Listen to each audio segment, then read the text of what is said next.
Hello, my name is Philip Sturdivant, and this is the Week 4 update of my contribution to the Deneb team's roguelite game project. This week, my tasks included creating a base weapon script, inheriting from this to create the sword script, and researching how to implement an attack animation on the player. To start, I added the collision volume to the player and fixed his sizing as I realized my original model was too small when dropping it into the world Zach had created.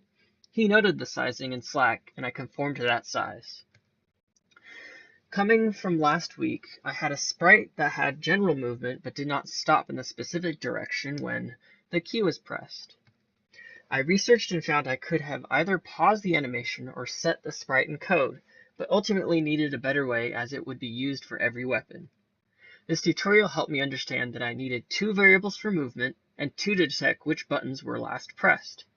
By adding this to the player controller script and setting it up in single frame animations in the blend tree, the player sprite stopped in the correct facing direction. Using my sprite creation experience from last week, I once again used Legend of Zelda art as inspiration to create my sprites in Piskel. This took some time as I was posing in the mirror frequently to realistically see how the character swings his arm. I looked at many Zelda games for inspiration for the sword attack, but settled on a link to the path mechanic. This was because the sword attacked in 180 degrees opposed to 90, which made playing more enjoyable for the player. I exported the sprite sheet and imported it into Unity to add it to the character. Using the aforementioned blend tree animation tutorial, I was able to create another blend space tree for attacks. This became active when the attacking variable is set to true. Utilizing the last move variable discussed earlier, the correct direction is also displayed. Also, when the player attacks, movement is disabled for a quarter of a second to mirror Zelda mechanics. I was given the idea of implementation for this from this tutorial. Lastly, input binding for the sword was bound to space, so the user would be detected. User input, that is. When I created an abstract weapon class with a few general functions I knew each weapon would need to implement. I inherited from weapon to create the sword class, the main purpose of the class being to detect if the player had pressed space to attack. To be in the same theme as Zelda, I included an attack lockout, which prevents repeated attacks off a single button press. Now I needed an actual sword sprite.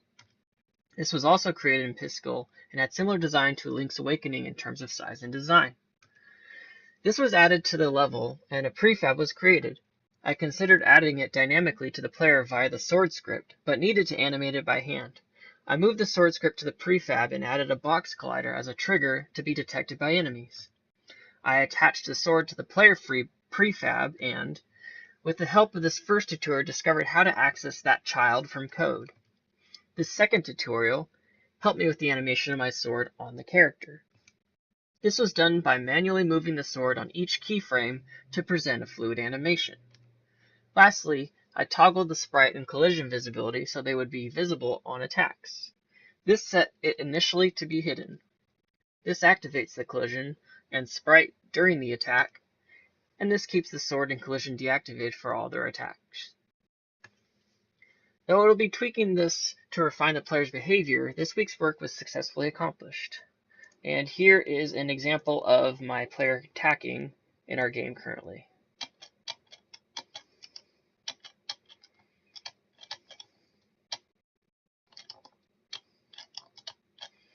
Thank you.